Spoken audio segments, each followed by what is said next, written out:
ഞാൻ മീൻകറി വെക്കാൻ പോവാണ്. വറുത്തരച്ച മീൻകറിയാണ് വെക്കാൻ പോകുന്നത്. ഞാനാണ് ഇന്ന് എന്താ പറയുക ഫുള്ളായിട്ട് കുക്കിംഗ് ചെയ്യുന്നത്. അമ്മയായിരുന്നു ചെയ്തുകൊണ്ടിരുന്നത്. ഇന്ന് ഞാനാണ്. അമ്മ എനിക്ക് പറഞ്ഞു തരും, ഞാൻ അതുപോലെ ചെയ്യും. അപ്പോൾ വീഡിയോയിലേക്ക് പോവാം. ഇൻഗ്രീഡിയൻസ് നോക്കാം. നത്തൾ വേണം. ഇവിടെ നത്തൾ എന്നാണ് പറയുക, അവിടെ എന്താണെന്ന് പറയുക. ശരി, നിങ്ങളുടെ അവിടെ എന്താ പറയുക അറിയില്ല. തക്കാളി, ഉള്ളി, ഇഞ്ചി, കറിവേപ്പില. വെളുത്തുള്ളി ഇല്ലാത്തതുകൊണ്ട് ഇട്ടിട്ടില്ല കേട്ടോ. വാളംപുളി വേണം. ഞങ്ങൾ വാളംപുളിയാണ് ഇടുന്നത്, കുടംപുളി ഇടുന്നവരും ഉണ്ട്.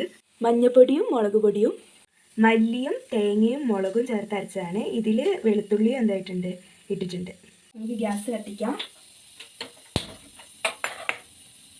ചട്ടി എടുക്കത്തില്ല വെക്കാം. ഇത് ചൂടാവുന്നവരെ നമുക്ക് വെയിറ്റ് ചെയ്യാം. തീ കുറച്ച് വെക്കാം കേട്ടോ.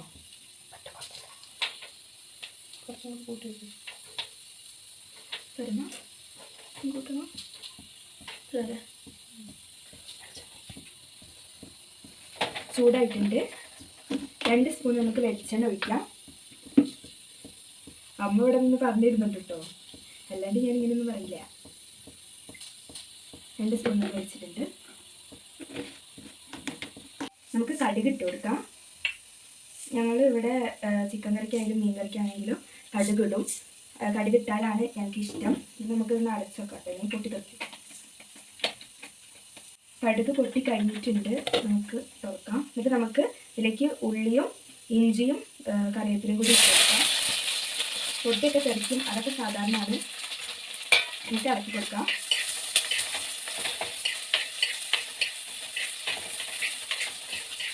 ഉള്ളി ഒന്ന് വഴണ്ട് കിട്ടാൻ വേണ്ടി നമുക്ക് ഇത്തിരി ഉപ്പ് ചേർത്ത് കൊടുക്കാം. ചേർത്ത് കൊടുത്തിട്ടുണ്ട്. എന്നിട്ട് ഒന്ന് ചെറുതായിട്ടൊന്ന് ഇറക്കി കൊടുത്തതിന് ശേഷം നമുക്ക് ഒന്ന് അടച്ചു വെക്കാം. അയിലൊക്കെ വറുത്തരച്ച് കറി വെക്കുന്ന കണ്ടിട്ടുണ്ട്, കഴിച്ചിട്ടുമുണ്ട്. ആദ്യമായിട്ടാണ് നത്തൾ വറുത്തരച്ച് കറി വെച്ച് കഴിക്കാൻ പോകുന്നത്.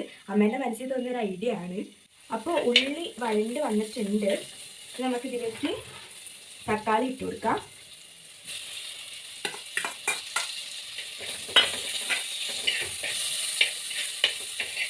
നമുക്കൊന്ന് ഇളക്കാം.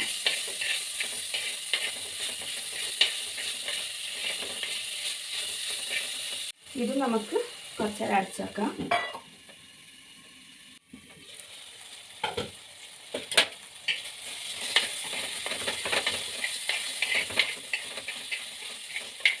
നമുക്കിതിലേക്ക് മുളക് പൊടി ചേർത്ത് കൊടുക്കാം.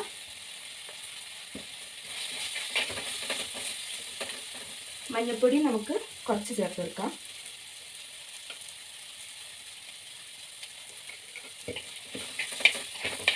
ഇതിൻ്റെ പച്ചമണം ഒന്ന് മാറി കഴിയുമ്പോൾ നമുക്കിതിലേക്ക് നമ്മൾ അരച്ച് വെച്ചിട്ടുള്ള അരപ്പ് ചേർത്ത് കൊടുക്കാം. ഇതിൻ്റെ പച്ചമണമൊക്കെ ഒന്ന് മാറി വന്നിട്ടുണ്ട്. ഇനി നമുക്ക് അരപ്പ് ചേർത്ത് കൊടുക്കാം. അരപ്പിൽ മുളക് പൊടിയും മഞ്ഞൾപ്പൊടിയും ഒക്കെ ചേർത്തിട്ടുണ്ട്. അതുകൊണ്ടാണ് നമ്മൾ കുറച്ച് ചേർത്തിട്ടുള്ളത്, മഞ്ഞൾപ്പൊടി മുളക് പൊടിയൊക്കെ.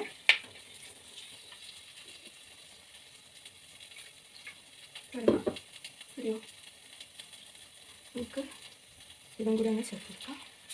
എന്നിട്ട് ഒന്ന് ഇളക്കി കൊടുക്കാം.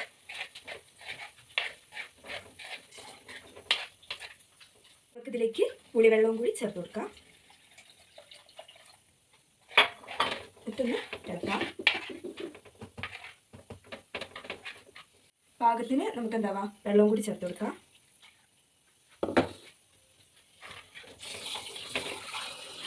ഉപ്പ് നോക്കിയപ്പോൾ ഇത്തിരി കുറവുണ്ട്. അപ്പോൾ നമുക്ക് ഇത്തിരി ഉപ്പ് ചേർത്ത് കൊടുക്കാം. ഒന്ന് ഇളക്കി കൊടുക്കാം. ഈ ടൈമിൽ തന്നെ നമ്മൾ ഫ്ലെയിം ഇത്തിരി ഒന്ന് കൂട്ടണം. ഇത്ര വരുമ്പോൾ ഫ്ലെയിം ഒന്ന് കൂട്ടിയിട്ട് നമുക്കൊന്ന് വെറുതെ ഒന്ന് ഇളക്കി കൊടുക്കാം.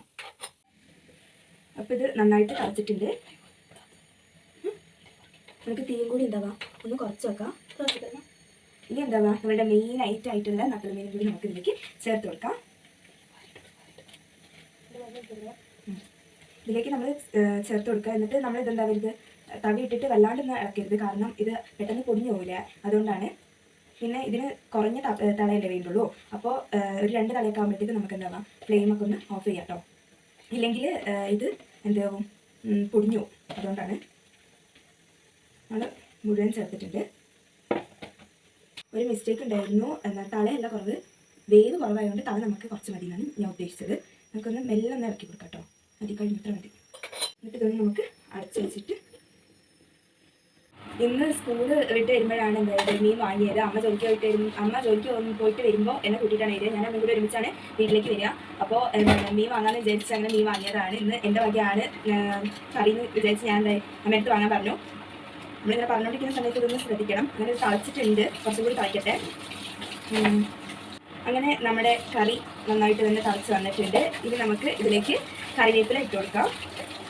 കറിവേപ്പില ഇട്ട് കൊടുത്തിട്ടുണ്ട്. ഇത് നമുക്ക് എന്താ ഫ്ലെയിം ഓഫ് ചെയ്യാം. അപ്പോൾ നമ്മുടെ കറി റെഡി ആയിട്ടുണ്ട്. ഇത് കഴിച്ച് നോക്കിയിട്ട് അഭിപ്രായം ഞാൻ പറയാം. പിന്നെ നിങ്ങൾ ഇതുപോലെ ഉണ്ടാക്കിയിട്ടുണ്ടാവുമല്ലോ, ചിലപ്പോൾ ഉണ്ടാക്കിയിട്ടുള്ളവരുണ്ടാവും. ഉണ്ടാക്കിയിട്ടുള്ളവരുണ്ടെങ്കിൽ ഒന്ന് കമൻറ്റ് ചെയ്യണേ. പിന്നെ വീഡിയോ ഇഷ്ടപ്പെട്ടാൽ ലൈക്ക് ചെയ്യാനും ഷെയർ ചെയ്യാനും സബ്സ്ക്രൈബ് ചെയ്യാനൊന്നും മറക്കരുത്. എന്നെ സപ്പോർട്ട് ചെയ്യണം കേട്ടോ.